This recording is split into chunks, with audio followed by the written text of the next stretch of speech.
Okay, so are you ready for this? We are diving deep into a true crime mystery today. Sounds intriguing. It is. It is. It's one that's kept investigators baffled for years, actually. Oh, wow. The disappearance and murder of Patrice Endres.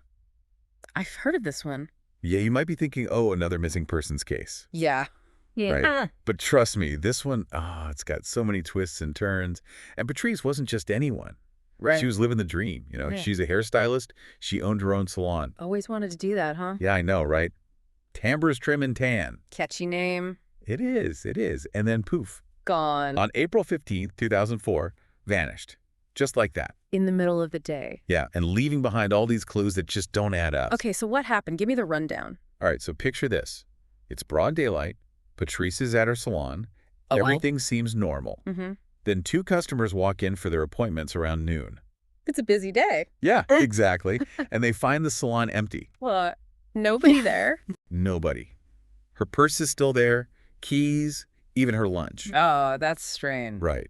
And her car's outside, but it's parked all weird, like somebody moved it in a hurry. So somebody was definitely there. Yeah. And it's that mix of, like, everyday stuff and then just complete strangeness Right. that made investigators think, wait a minute, something bad happened here. Foul play. Yeah, right away they're thinking foul play. It's not looking good. It's not. And here's where it gets even more like, what? Okay, I'm ready. They figure out this 13-minute window. 13 minutes. Yeah, like based on, appointments and phone records, they narrow it down So they know exactly when she disappeared. to the minute, practically. Oh. So couldn't she have just like stepped out for a minute? That's what I would think, yeah. Right. But think about it. Okay. Would you leave all your stuff, your purse, your phone, everything, if you were just running out for a quick errand? Especially at work? No way. Especially at your own business, right? Uh-huh. And that 13-minute window, plus all those other details, yeah, that's not a good sign. It makes it seem like somebody planned this. Somebody knew her schedule. Yeah, somebody was watching her. Knew exactly when to slip in and out, undetected.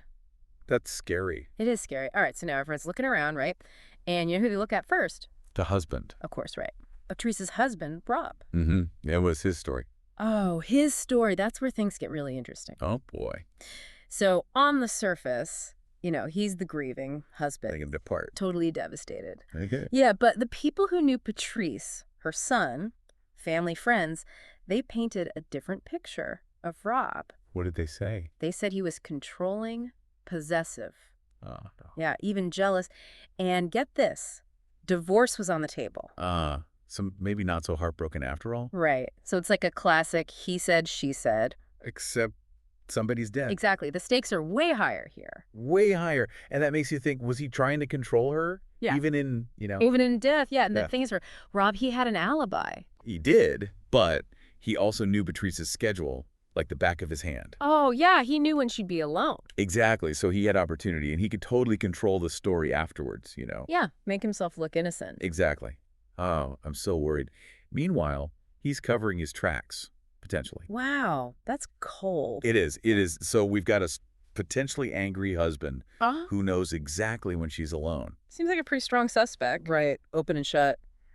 Maybe not. There's more. Oh, yeah, there's another twist in this story. Okay, hit me. Enter Jeremy Jones, Who's that? a confessed serial killer who was operating in the area. Oh, no. Yeah, and this is where it gets crazy. Jones admitted to Patrice's murder, What? and he knew things, details that it seemed like only the killer would know. So he was the one. Well, some investigators thought so. They had this theory that maybe Patrice was targeted, Like a wrong place, wrong time kind of thing. Yeah, or maybe she rejected his advances or saw something she shouldn't have. Oh, that's chilling. It is.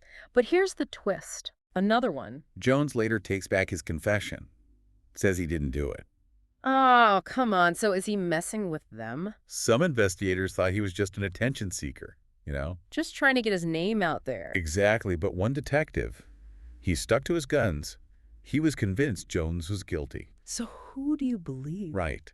It makes you wonder, how do you know if a confession is real? Especially from someone like Jones. Yeah, especially a serial killer. You never know what their game is. Exactly. So we've got a husband with motive and a shady alibi. Right. And a serial killer who might be playing mind games with the police. This is getting complicated. It is. And then, almost 2 years after Patrice disappeared, they find her remains Oh, wow. Where? behind a church in Dawson Forest. Dawson Forest, isn't that? Yeah, it's significant for a couple reasons. First, Dawson Forest was, like, the dumping ground for another serial killer. Are you serious? Yeah, Gary Hilton. Another one. And get this, he had actually left the victim in that exact same spot. No. Yeah. So, of course, everyone's thinking, is it Hilton? It has to be, right?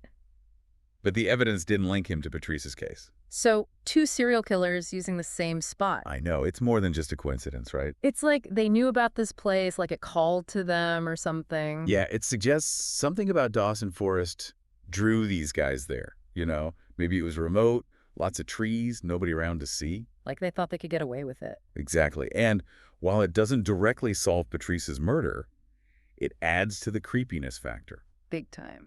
So we've got a whole bunch of suspects, stories that don't match up, and a location that seems to attract the worst of the worst. It's like a true crime jigsaw puzzle. It is, and it's still unsolved. But they have to be close, right? With all that. We hope so. We hope so. But it's important to remember, even the smallest detail could be the key. Like what? Well, think about everything we talked about. Okay. The 13-minute window, how Rob acted, the whole Jeremy Jones thing. Mm-hmm. What if somebody saw a car speeding away from the salon that day?